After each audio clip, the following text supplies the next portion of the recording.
Alright, tanpa berlama-lama langsung kita saksikan match kedua M4 World Championship. Malvinas Gaming versus MDH Esports. Yes, kita akan langsung lihat aja seperti apa dengan adanya Malvinas Gaming yang terkenal dengan metode pick off-nya. Apakah bakal coba untuk diamankan kali ini, karena dari segi hero-hero yang mereka bawa juga sangat oke. Tapi Fredrin ini berada di area jungler ya, ternyata mereka bawa ya. Iya. Oke. Ini adalah sempat kita mention ya. Dan ini adalah salah satu jungler yang cukup kuat menurut aku pribadi. Dia punya sustainability dan secara tidak langsung ya, ketika aku dulu cobain Fredrin di area jungler, itu agak cukup cepat juga loh ngejunglernya, Profesor. Iya, apalagi dengan item tank yang kita tahu sendiri, semakin banyak pool darah yang dimiliki oleh sosok jungler, itu true damage yang nantinya akan diberikan bagi pemegang Retribution akan jauh lebih besar dan mempermudah melakukan sebuah jungle di menit awal sampai nanti di late game sekalipun. Dan aku melihat, Nevin, satu keuntungan dari Fredrin jungler adalah ketika junglernya tidak terlalu depending on purple buff. Iya, benar juga. Dia nggak harus selalu mendapatkan purple buff, tapi untuk orange buff-nya sih, dengan kenaikan level dari seorang Fredrin itu bakal berpengaruh cukup besar juga, terutama dia kan bakal dibutuhkan ya untuk ada di sisi depan sebagai seorang frontliner. Maka coba dipaksa first blood, tapi ini akan membalikan kembali keadaan di mana Faramis harus mundur ke arah belakang. Tidak mau menggunakan flicker trigger, disiplin yang bagus banget menurut gue pribadi. Kenapa? Karena calculate damage yang diperhatikan oleh tim dari Vietnam ini sangat-sangat penting loh, Profesor KB. Tapi sayangnya drop of their top lane terambil dan harus mencoba mundur ke arah belakang ketika Ling menghadapi Glue di early game. Ya, Glue nggak bisa ditumbangin oleh Ling dan Ling akan kehilangan banyak banget source skill yang dia miliki. Bahkan itu lihat deh, itu Joga level 4. Dan untuk Dragonnya dia di level yang ketiga. Bayangkan bagaimana menjengkelkannya satu sosok Glue ketika berada di early game. Ini fase yang sangat menguntungkan tentunya dan harus secepat mungkin dilakukan snowball oleh teman-teman dari Malvinas Gaming itu sendiri. Betul. Nah, ini dia Turtle Camp by UBS Gold udah mulai muncul, menandakan akan adanya kontes mungkin terjadi di bagian bawah pastinya, karena beberapa setup juga udah mulai terlihat di sana dari Nerd dan juga Step. Yes. Dan bahkan kalau bisa kita lihat di sini, Jinard masih terlalu terburu-buru untuk maju ke depan. Informasi akan telah diberikan di mana turtle-nya telah dipegang oleh para pemain dari tim Malvinas Gaming. Malvinas Gaming kali ini 4 lawan 4 akan berada di arah turtle. Mundur ke arah belakang, MVG, Dragon, Malvinas mau coba masuk. 16 bakal coba di setup. Dan ternyata Temple Soul Blade Retribution tidak masih didapatkan. Bahkan kali ini satu poin kill diamankan oleh para pemain dari tim MDH. Lihat dengan Retribution yang sangat baik, dengan first pull yang dapatkan, tapi dia udah gak punya pinch points. Dia harus lari ke arah belakang. Belum mencoba untuk menangkap satu dan tidak berhasil ditunggangi. Sayang banget. Dan hanya harus kehilangan 3 pemain dari MDH Esports. Satu lagi, seorang Nerd kali ini masih berhasil dari penjara yang dilakukan oleh seorang Dragon. Persembunyian yang bisa dibilang cukup sukses sejauh ini, tapi ya keuntungan sebenarnya besar banget ya di tangan teman-teman dari MDH untuk early game kali ini, yang notabene-nya mereka sangat amat di-press dari awal. Iya, bahkan tadi kalau teman-teman lihat Joga ada di level yang kelima, makanya Retribution-nya akan lebih on point dibandingkan kalau misalkan kita melihat bagaimana Retribution yang dimiliki oleh Prince Fran dan Jinard. Dia tadi sempat mengumpat atau bisa dibilang menghilang dari deteksi seorang Dragon, sampai-sampai Dragonnya nggak notice kalau seandainya dia ada di sampingnya, persis di rumput dekat purple buff. Jujur aja ya, aku ngelihat permainan dari MDH ini, mereka main ke arah mind blowing. Kenapa? Dia mainnya mindset dari Malvinas Gaming yang memiliki komposisi draft menurut aku cukup kuat. Tapi ini tidak bisa mereka mainkan di area metode late game. Gimana caranya kali ini akan bisa sustain menuju ke late game? Lihat dia udah punya satu buah corrosion sight yang mungkin akan membuat dia lebih kuat lagi nantinya. Dan Dragon ini lagi-lagi harus menjadi pilihan yang sangat-sangat diperhitungkan oleh para pemain dari tim Malvinas Gaming. Jinard, duel Dragon, terlalu all in terhadap seorang Glue. Tapi ini apakah berhasil? Dan menurut aku terlalu sayang. Glue di all in di early game, ya kayaknya masih belum capable punya satu buah damage ya, Profesor ya. Dan ya, kalau kita ngomongin soal bagaimana untuk burst down ke arah Glue juga membutuhkan sekali Faramis. Makanya tadi Faramisnya berada di tempat yang sangat jauh dari Need My Help. Makanya nggak bakal ada Ghostbuster untuk mendapatkan satu damage dari Dragonnya yang bahkan sampai sekarang Vengeance-nya pun belum digunakan. Iya, emang dari sejauh ini sih emang Glue-nya bakal menjadi pengganggu, benar-benar besar banget impact-nya. Sudah tadi kita lihat juga, dan sejauh ini Turtle Camp muncul lagi by UBS Gold, pastinya menandakan akan ada pertemuan antara kedua tim lagi-lagi dan lagi. Joga yang udah mulai muncul juga, tapi di sisi lain perpecahan dilakukan. Mencoba untuk mengambil Jinardnya terlebih dahulu supaya gak ada gangguan dari The Way of Dragon ya. Ini dia saatnya perperangan akan terjadi dari Retribution di source point. Dan lihat, no more Temples of Blade. Berhasil dihilangkan begitu saja dengan satu buah blessing tweet ke arah belakang. Jokru mencoba untuk menutup, tapi lihat di sana tiba-tiba datang dengan satu buah karinya. Revolt Manipulation, dibalaskan kembali ke kanannya. Dan bahkan dua hilang. MDH Sport terlalu terburu-buru dengan keuntungan yang dia miliki di war yang pertama. Ternyata dia lupa kalau misalnya Malvinas Gaming juga masih punya power. Nominal Blaze-nya kali ini di cover langsung di belakang Freden dan tidak bisa dibendung, Nevin. Iya ya, ini power yang besar banget, tapi buat kalian yang pengen dapat power besar juga, kalian bisa dapetin diskon sampai dengan 90% dari Grab. Tinggal pakai promo yang ada di bawah sini atau langsung scan aja. Ya, Startle Slain by UBS Gold kali ini membuat Malvinas Gaming unggul 73 gold, Profesor. Dan bahkan ditambah dengan, tadi ada yang lihat nggak bahwa Joel Crew dan juga Hehe tiba-tiba hadir di area mid lane hanya untuk memberikan tekanan dan bahkan join team fight. Namun Hehe mencoba untuk mundur juga dan kayaknya masih mampu ditumbangkan oleh teman-teman dari Malvinas Gaming. Gak ada yang bisa dilakukan lagi karena pasifnya pecah, berhasil membuat satu buah point kill dari top lane. Dan tadi Hehe punya keputusan yang cukup tepat. Setidaknya dia melakukan clear, dia mundur lagi ke belakang, dia dapetin satu buah gerobak. It's okay, no problem. Dan balik lagi, di sisi Malvinas Gaming, aku melihat mereka akan sangat bisa mengcover pergerakan dari seorang Kari. Lihat, bahkan dua player udah menuju ke arah top lane yang sulit banget untuk dibendung dan Joga. Kalau misalnya Kari udah punya nanti Wind of Nature atau mungkin dia main ke arah Thunderbolt, itu udah nggak bisa di solo pick off sama seorang Joga loh. Emang dari awal nih Karinya harus banget dibantuin karena kita tahu sendiri Cloud di area late game itu bakal cukup berbahaya, apalagi dengan mobilitasnya yang sangat amat tinggi.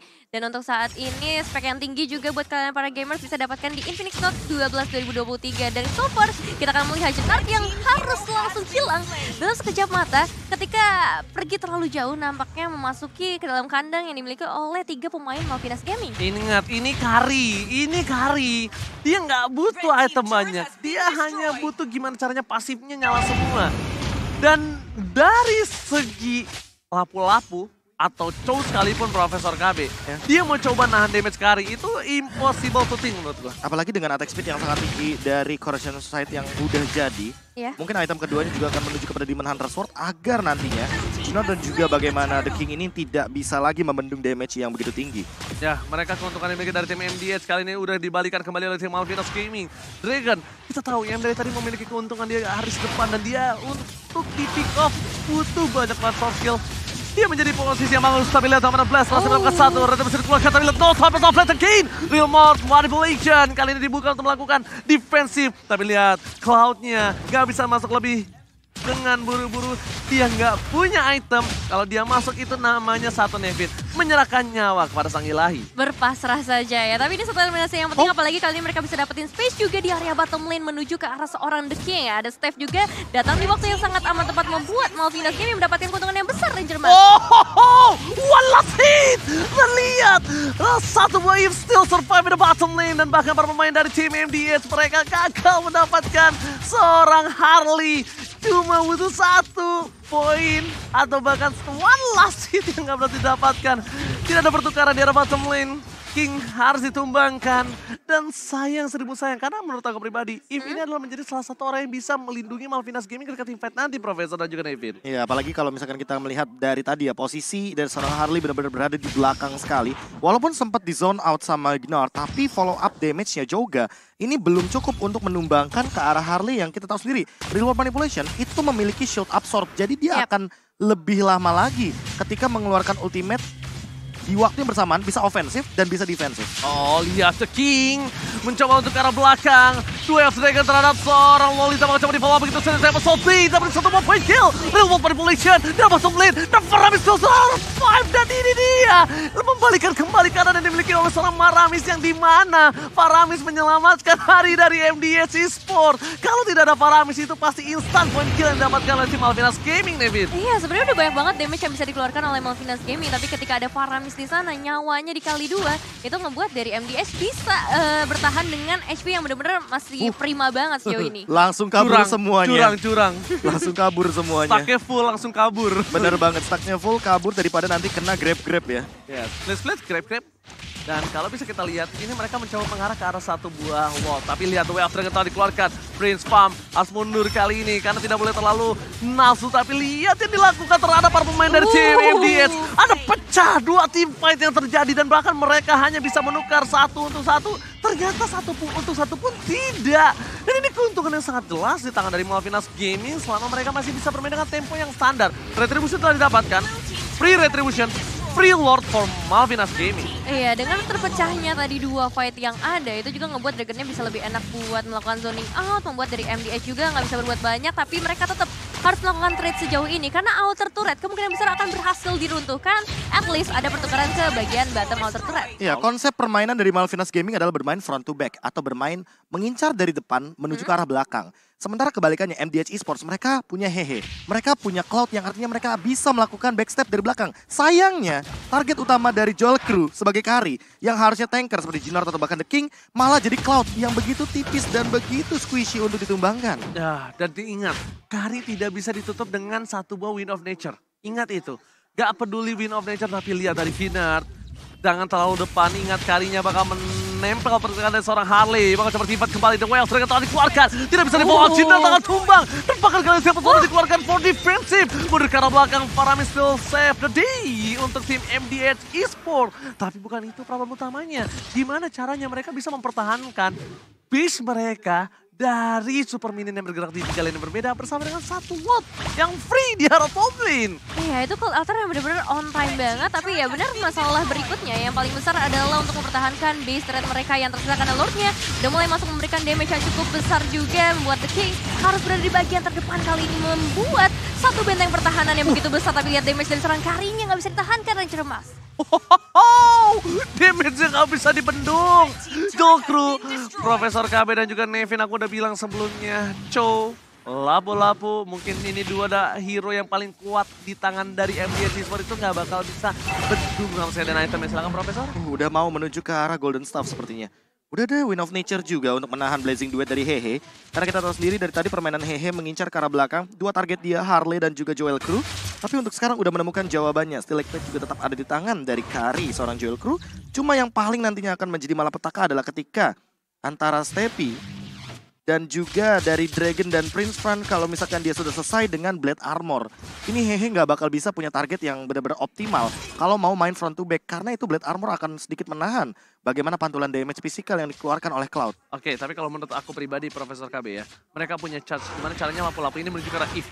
Gimana caranya Lapu-Lapu ini bisa mendungin seorang Eve. Tapi lihat, Flicker dikeluarkan, duel trigger, di follow up damage dengan Nominal Blast bersama Real World Manipulation, fokus sekarang udah dapatkan Blessing Duet. Kali ini nggak bisa berhasil melakukan impact yang cukup tinggi. Damage-nya tidak bisa masuk dengan maksimal. Dan bahkan mereka harus mundur ke arah belakang ketika Jinard instant point kill. Dan untungnya ditukar dengan Harley. All in terhadap Harley setidaknya menjadi poin yang cukup penting untuk para pemain dari tim MDH Esports. Iya sih, terlihat fokus utama mereka dari MDH terutama tadi menuju ke arah Eve-nya. Karena memang dari tadi kita ngelihat banyak banget pergerakan dari MDH yang harusnya bisa dilakukan. Itu dihalangin sama efek slow dari Eve-nya itu sendiri. Dan tercam by UBS Gold sudah mulai terlihat kali ini untuk Lord-nya. Alright, Dragon bakal coba untuk melakukan rotasi ke arah bawah. Mencoba untuk membuka vision yang dimiliki dari tim Malvinas Gaming.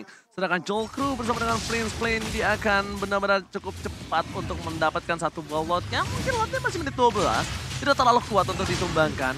Dan lihat, Joga ini menjadi salah satu orang yang bisa melakukan adu retribution contest. Oh, Cloud-nya tiba-tiba terpick off. Tidak terlihat di dalam kamera. Tiba-tiba di arah mid lane dia terpick off begitu saja. Teamfight akan coba terjadi. Dragon membuka begitu saja. Tapi para pemain dari tim Malvinas Gaming mereka ingin lebih fokus untuk mendapatkan Lord-nya. Memastikan kemenangan untuk tim mereka. Karena base-nya udah tidak punya pasif lagi. Tapi itu yang aku sempat sounding oleh seorang Nevin. Fredrin punya keuntungan.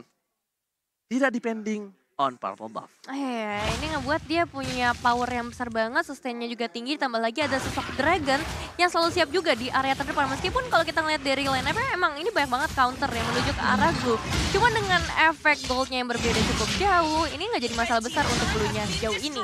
Iya, nggak terlalu meng-counter apalagi ketika Dragon-nya sudah selesai dengan Arena Shield. Jadi kayaknya Need My Help bukan menjadi sebuah ancaman tentunya bagi Blue. Namun di arah bottom lane, The King sudah mengeluarkan ultimate-nya. Dia lepas dari satu buah formasi Faramis yang telah menyelamatkan dirinya Real World Manipulation. Dia bottom lane. Mereka nggak bisa bertahan kembali. Joga untungnya telah menyelesaikan Lord di arah top lane. Keputusan yang tepat, 1 versus 1 dengan Lord. Karena setidaknya mereka tinggal mempertahankan dari Super Minion. Bukan mempertahankan dari Lord. Mereka tidak terpecah dalam 3 posisi yang berbeda. Dengan adanya seorang lapu-lapu tidak ada dan ditumbangkan oleh tim Malvinas Game. Ini menjadi keuntungan pribadi loh untuk seorang Harley.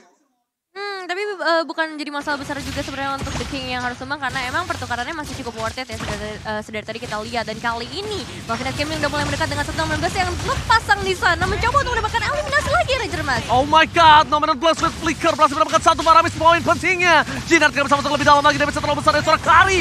Bersama dengan lapu-lapu, Brave Factorsnya kali ini gak membuat sama sekali impact. Tidak memberikan damage, sedangkan Malvinas Gaming fokus ke base turret di arah top lane dan di arah mid lane. Mereka gak gentar untuk bisa menumbangkan base turret yang dimiliki dari tim MDH Esports. Iya, disiplin yang emang harus dilakukan ya sejauh ini karena ini ada di kondisi krusial. Balik lagi satu momentum aja bakal berpengaruh Ranger Mas. Alright, tim Fanta kembali akan terjadi. Jinar akan coba dipecahkan. Flicker telah dikeluarkan. Lomena Blaze! Kali ini berhasil mendapatkan 1 momen keutamaan dan mega kill didapatkan oleh seorang Kari. Ditawar dengan 1 momen Flicker ke arah depan. Membuat Kari kali ini lebih strong dan ternyata ini akan menjadi salah satu tim fight yang paling buruk untuk MDH Esports. Ini bencana! 3 hilang, tersisa 2.